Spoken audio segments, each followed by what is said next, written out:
It's our last day of spring break programs here at the Amon Carter Museum of American Art.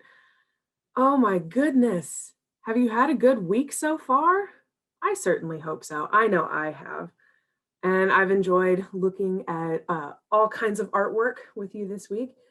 And today we're ending with a bang. Uh, Today is all about our environment, our neighborhoods, the natural world around us, and getting out and exploring. So, if you haven't been getting out and enjoying the beautiful weather that's been happening this spring break, I think you're going to want to after today's program. So, let's get started, shall we? I'm just going to share my screen as usual. Share. All right. And first up, we have this artwork to look at. This is a painting by Jacob Lawrence, and many of y'all may have heard of him before. He's one of my favorite artists.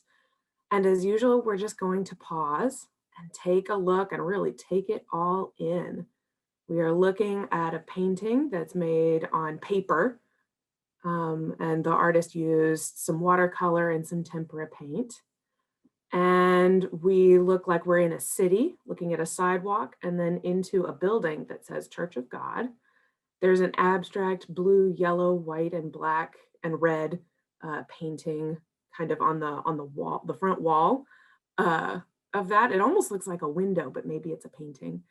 So we can see people inside the building raising their hands, sitting down in pews, and we can also see people walking by on the sidewalk. And there's a woman in a blue dress holding a bag full of groceries, which is like super fun, and I love that.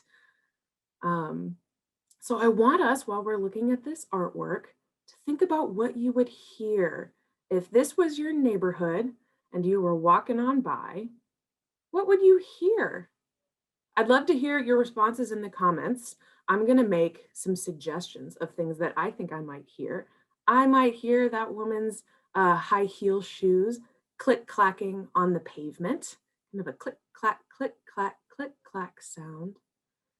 And I think I would hear some singing happening on the inside of this building. It looks like maybe people are singing or getting very excited. There's a person in the front row of that church with their arms raised, and I can imagine that they are having a grand old time in there and just kind of throwing themselves into whatever is happening inside. So I think I would hear people talking. We might hear cars driving by, all sorts of things that we can hear when we are walking through a city. Excellent. Okay. So I just wanted to give a little bit of context for where this painting came from.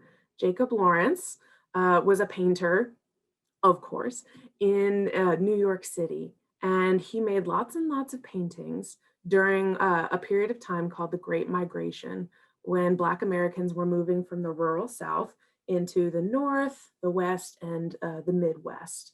And he noticed that his neighborhood of Harlem was changing. He had all these different people coming into his neighborhood and maybe opening churches like this, opening other businesses. And so, this place that he had grown up in, or grown up around, really, and lived around, he noticed new people, new changes, new cultures coming in and mixing together, and being themselves in a new place. And so he documented that. And this is an example of something that he chose to document. The title of this painting is "There Are Many Churches in Harlem. The People Are Very Religious." So it's almost like he's keeping a journal of his neighborhood. I don't know if any of y'all keep a journal of your neighborhoods, but I started doing that about a year ago. And it's been really interesting to look back and see how things have changed and how things have stayed the same, all in just 1 year. Really wild. I have an idea for something that y'all can do to help get up and get out and explore in your neighborhoods. And that's called taking a sound walk. And I'm going to show you an example in just a minute when I stop my screen share. But first, we're just going to talk about it together. So when you take a sound walk, you can go by yourself if you have permission, if you're old enough, or you can go with your family and walk around your neighborhood or even go to maybe a local park or a nature preserve. Bring your masks. Um, Walk slowly. Sometimes we want to go on a walk and we want to get some exercise and we start walking and running really fast. If you're doing a sound walk, you want to go slowly. Take deep breaths. Focus on what you can hear and see and smell. Take your time. You might want to bring a notebook with you so that you can write down the things that you hear while you walk. You can make doodles of the sounds that you hear or of the things that make the sounds. For example, if I brought my notebook here with me, I might take my marker and I can hear a lawnmower happening right now, and it has a very buzzing sort of noise. And so I might go bzzz to keep track of the sound of the lawnmower. But I can also hear birds singing. So I might make beautiful little whistling loop the loop marks because the bird song is so beautiful and loop the loopy. Right? So keep track of all of the things that you hear while you're going on your walk. And honestly, if you like to listen to music, you could even make some special music to listen to while you're taking your walk, and that would be really fun. You could also turn your sound walk into a dream walk. I don't know about you, but I love daydreaming. So for this, when you hear a sound and you know that it's a lawnmower, you could make up a silly origin for it instead. So when I hear that buzzing, instead of a lawnmower, it could be a giant 10-foot tall bumblebee that is flying through my neighborhood. And I could let that affect my walk. What would I do if there were a giant 10-foot bumblebee buzzing through my neighborhood? Oh my goodness. You could also pick the first 5 things that you see on your walk and tell a story about them. Like if you see a blade of grass, a flower, a tree, a trash can, and a car, what story could you tell that would involve all 5 things? That's for you to decide. My favorite, though, is to pretend that you are walking through a completely different place than you are. So when you start your walk, you may be walking through your neighborhood, but what if it were a pirate ship instead? Where would the mast be? Where would you shout land ho? What would you be doing on the pirate ship? You could be exploring in the desert, or you could be blasting off into outer space. Have fun, go on a dream walk, and when you're done, write your stories down. I'm really big on writing our stories down and keeping track of them. And now I'm gonna stop my share really quick so that we can switch it to a different one because I kind of took a little video earlier of what my sound walk looked like. So we're just gonna go with this.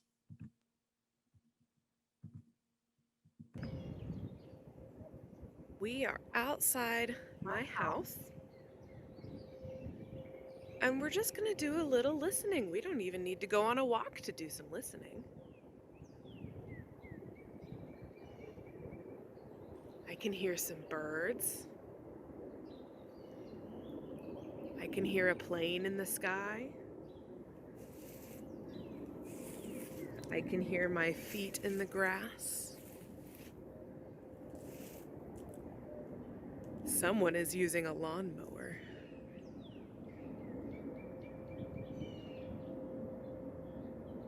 I can hear the wind blowing. And I think I can hear some cars on the highway, all the way over there. Usually when it's after school time, I can hear some children playing too. So maybe a little later today. Did you hear that bug? We can hear lots of things in our neighborhoods.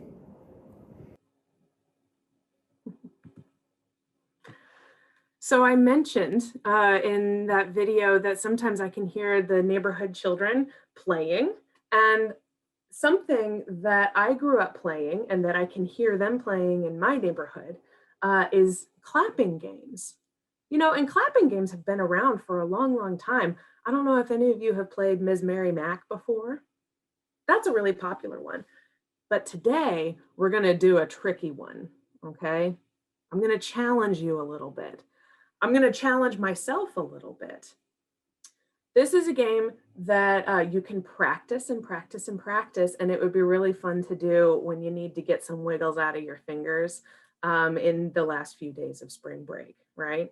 Okay, it's called sevens. Sevens as in 1, 2, 3, 4, 5, 6, 7, sevens. And it's called sevens because it's in 7 parts. And I'm just going to show you each part.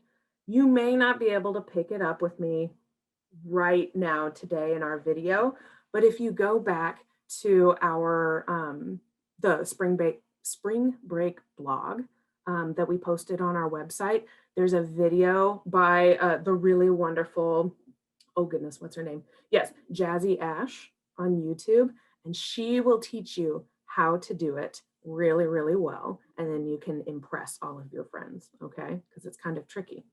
All right, I'm going to move some stuff just barely out of the way so that you can see my table. Okay, good.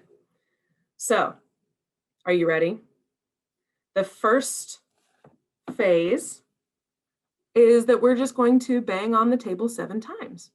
1, 2, 3, 4, 5, 6, 7. I'm going to do it one more time. 1, 2, 3, 4, 5, 6, 7. Well, that seems simple enough. What's number 2? Number 2 is 1, 2, 3, 4, 5, 6, 7. Okay, so that's a clap. We're adding a clap in. 1, 2, 3, 4, 5, 6, 7. I'm going to adjust my camera just a little bit.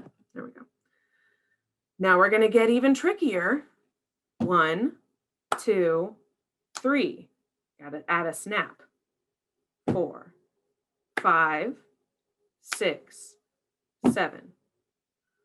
1, 2, 3, 4, 5, 6, 7. Okay, the last one is the trickiest one. Are you ready? 1, cross over. 2, 3, 4, 5, 6, 7. Oh my goodness. Okay, 1, 2, 3, 4, 5, 6, 7. And then for the last 3, you go in reverse order. So back to 1, 2, 3, 4, 5, 6, 7. And then 1, 2, 3, 4, 5, 6, 7. And then 1, 2, 3, 4, 5, 6, 7. Oh my goodness, how many times can we count to 7, right? Okay, I'm going to put it all together one more time and then we're going to move on. But you can play your clapping game in your neighborhood and that'll be one of the things that you hear. Okay. 1, 2, 3, 4, 5, 6, 7. 1, 2, 3, 4, 5, 6, 7. 1, 2, 3, 4, 5, 6, 7. 1, 2, 3, 4, 5, 6, 7. 1, 2, 3, 4, 5, 6, 7. 1, 2, 3, 4, 5, 6, 7. 1, 2, 3, 4, 5, 6, 7. Whew, we did it. Oh my goodness. Was that tricky for you? That was like a tongue twister for my brain and for my hands. Oh my goodness. You know what? Let's look at some more artwork, huh? Here. Let me go back to our PowerPoint so that we can look at some more artwork. Okay, so we just did our sound walk and our dream walk and our clapping games, and now for something completely different. What are we looking at here? Oh my goodness. So first of all, this is a very big sculpture. If you notice, it's filling this entire gallery. And it looks like it is some painted like sculpture that's very tall and very deep. but it's also on the floor. Do you see those cool shadowy cutouts on the floor? Very cool. And you know, it's so big that we're not supposed to do this, but I really want to climb inside of it. So I just have to use my imagination to climb inside of it, right? But if we look at it, you can see all of these different kind of plant life sorts of things. We have things that look like leaves and plants and flowers, and they're all really brightly colored in yellow and green and blue. Oh my goodness. You know, I could look at this for a really long time and probably keep seeing something new every time. And I think that was the goal of the artist, Natasha Bodin, when she made this. She wanted people to feel enchanted. She wanted people to use their imaginations when they were looking at this and say, that looks familiar, but it also looks new and dreamy. Oh my goodness. Here, let's take a closer look. Yeah, so now we can really see some of the up close lines and textures that Natasha Bodin painted onto her flowers and her leaves and her plants. Oh my goodness, and I could just get lost in this landscape. Um, Natasha Bodin created this installation on site just for the Eamon Carter. So it's unique. So if you're in town, it's a good timing to go and visit and see something that's, you know, just really special to us. Um, she also painted really large abstracted insects that look like they could be a few different animals kind of combined together, which is one of my favorite ways of breaking into my imagination, is to take something that is familiar to me, like a ladybug, and then think of all the different ways that I could change it. And so I have another exercise for us to do. I want us to make some dream beasts together. So I have the instructions right here and I'm gonna read them aloud, but then I'm gonna show you what I want to do with this art project. So Natasha Bodin created her paintings and sculptures because she was inspired by nature and storytelling. We can also take inspiration from our surroundings to make a new and wonderful creature. Let's make some dream beasts together. So first, you're going to want to think of an animal that exists in the world. It could be any animal. It could be a giraffe or a shark or a jellyfish or really anything you want. This will be the most fun though if you pick something that maybe you have in your house, like a stuffed animal or a toy of some kind. You'll see why in a minute. Now, the next thing you're going to want to do is make a list of all the things your animal can do. So, can your animal run fast or eat a whole lot or climb big tall trees? Write down all of those things that your animal can do. But then imagine 3 talents that you would like to give your animal. You know, we animals are not perfect and we can't do everything. So, what are some skills, some talents that you could give your animal that it doesn't already have? And then we're going to do the most fun part, which is to use whatever materials we have at home to create this new dream beast.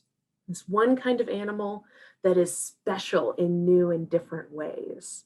You can draw a picture, you can use newspaper, or add things to your toy using pipe cleaners, or really, the sky's the limit for you. And honestly, you don't have to stop at just one. If you're really interested in figuring out these mashup animals, you can make a whole menagerie. You can make a whole zoo full of your own special weird dream animals.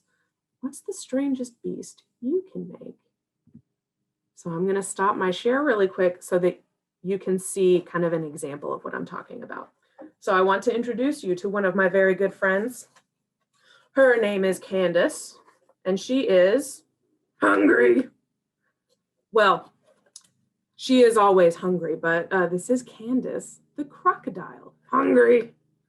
Yes, we know, Candace. We know that you're hungry. Hungry.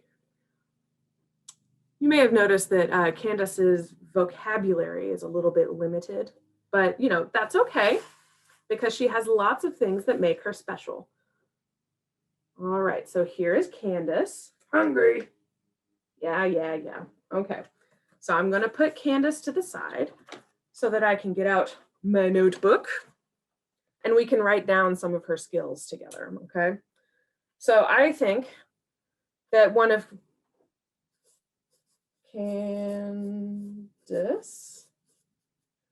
her important skills really has to be that she's always hungry, right? She is hungry because she told us she is hungry. So I think we should listen to her. Another one of her skills is that she's really good at swimming. Did you know that crocodiles are really good at swimming? You can find them in rivers and lakes. Okay. She can swim. What else can she do? Oh, you know, she has those big old teeth. So she can bite very well.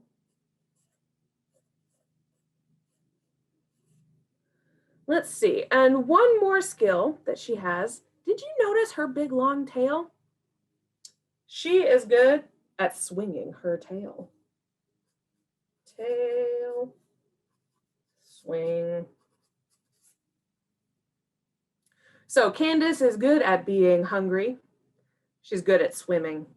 She's good at biting. And she is good at tail swinging. But you know what? There are some things that she can't do that I would love for her to be able to do. Like, so I'm going to make a little cloud right here for her bonus talents. So I want her to be able to fly. And I want her to be able to sing. And Candace, what else should you be able? Oh, I want her to be able to use roller skates really well. Everyone wants a roller skating crocodile, right? Yeah. Roller skates. Oh my goodness, she's going to be a very talented crocodile by the end of this. Now, I'm not going to do all of the making here with you today, but I will show you some of the materials that I gathered that I can use. So I found this really cool, weird, iridescent, ribbony stuff that I can use, and maybe that can be her wings. And I have some sticks left over from making my mobile from the beginning of the week. So I have some sticks and some ribbon. And oh, I have lots of pink tissue paper because crocodiles love pink. At least Candace, the crocodile, loves pink. Yeah, I have some tissue paper and I have some tape. And I can use all of these things to make something special for my crocodile friend. Candace, thank you so much for being a good sport and joining us today. Hungry. I think I'm going to have to go and give Candace the crocodile something yummy to eat. That's going to be my next project. I hope that you guys enjoy exploring your environment today. And I hope that you learned something new and kind of fun and interesting about our artists for the day, Jacob Lawrence and Natasha Bowden. Both of those artworks are on view at the Carter right now. So if you're in a position to go out and safely explore with your masks, then I say go for it. And if not, find a cool park, go exploring around your house, or walk around your neighborhood. Spend some time together, listening, looking, and imagining. Have a great day. Have a great rest of your week, and we'll see you next time. Bye, everyone.